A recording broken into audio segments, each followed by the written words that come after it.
Hey, Back to Better Healthers. I thought we would do a fun meat-free meal today and healthify some pizza. Now, the inspiration for this came back in January when Back to Better Health threw out its 30-day challenge, a meal that's more clean, in 2013. So my family jumped on board. Every day we had a meal that we tried to make healthier, cleaner, better for us. And by the end we were doing multiple meals a day.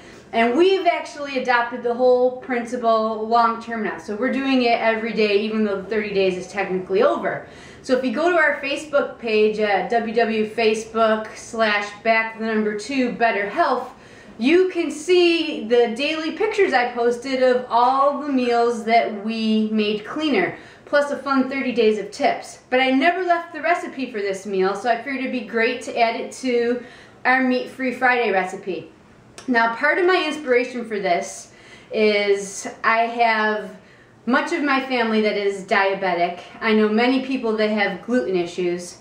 And I also know a lot of people now that are going vegetarian and vegan. So I wanted to make something that would suit all of those needs and still be a little bit healthier.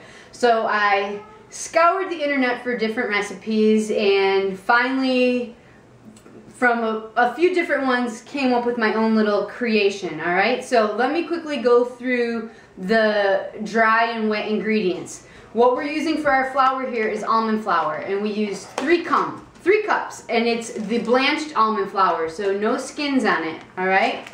We also then use a half a teaspoon of baking soda and a half a teaspoon of sea salt. If you can't have salt, then obviously go ahead and omit that for dietary reasons if necessary. Now, it also had a wet component. Many of the recipes called for an egg, or it called for some type of yogurt, sour cream, Parmesan cheese. So to substitute all of that, what I did is I got a can of coconut cream, which is thicker, alright? And I put it in my little handy dandy Black & Decker chopper and processed it for 20 seconds, because when you first take it out, it's solid on top, liquid on bottom. So when it processed, it came out looking nice like this, kind of like a whipped cream. And then to that, I added a teaspoon of my Bragg's apple cider vinegar and a teaspoon of coconut flour, alright?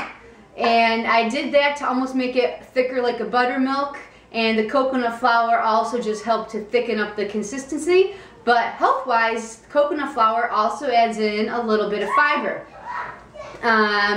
Instead of an egg, I used my flaxseed egg replacement, which is 1 tablespoon flaxseed to 3 tablespoons of water. So this is for all the vegans out there, people who can't have egg. And the beauty with that is the flaxseed gives us those great omega-3s, but it also, again, adds in some fiber, which we don't typically find in pizza dough, let's face it.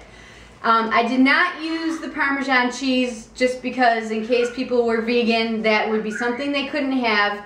So instead, to get a little bit of the oil and a binder, I used a tablespoon of coconut oil, alright?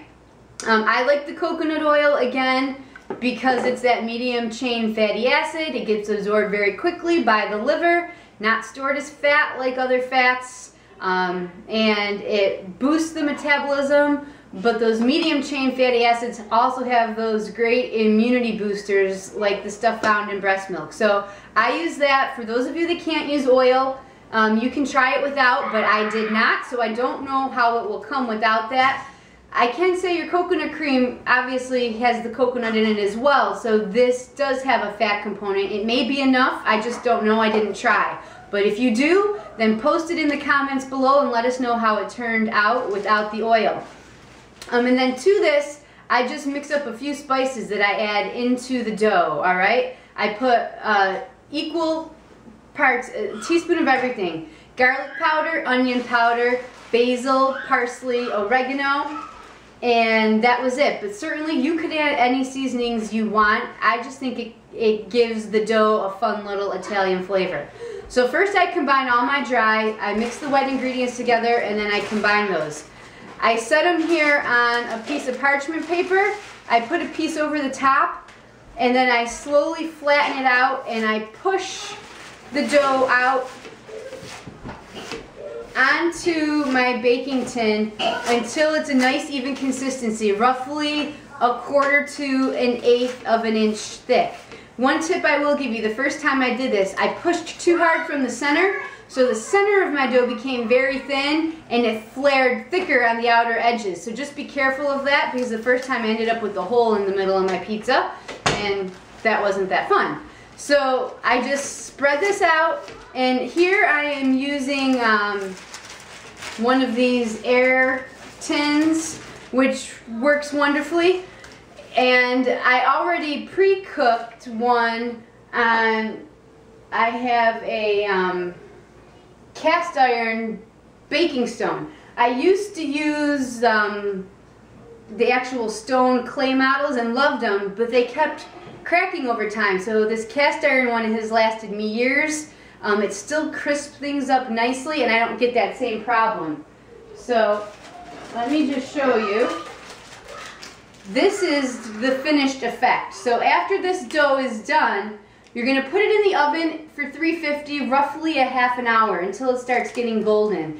And then what I do is I move it to the top shelf, and for just a minute or two I put it on broil to make the top nice and golden brown as well. Alright, so let me just show you this. This is what it looks like still uncooked, and once it's spread out. So it's nice even on there.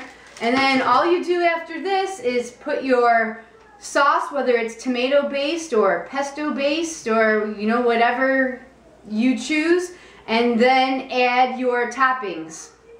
To healthify it, I go lighter on the cheese.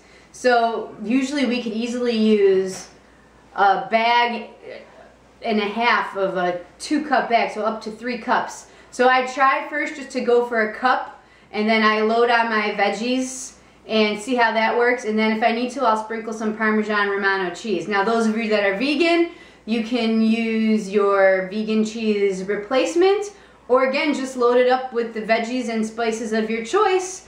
And there you have a nice healthified little pizza dish that is not going to spike your blood sugar and will definitely suit the needs for the diabetics, all of those with gluten issues out there, and also our vegans and vegetarians. So give it a try, let us know what you think, and more importantly, take a minute to share some of your unique topping choices, so that as we go back and do this again, we can have some variety and some really cool things to try with our pizzas to give us different flavors and a little bit of a different kick. So hope you enjoyed that. Give it a try, let us know what you think, and stay tuned for more meat-free Friday recipes. Alright, take care. Bye-bye.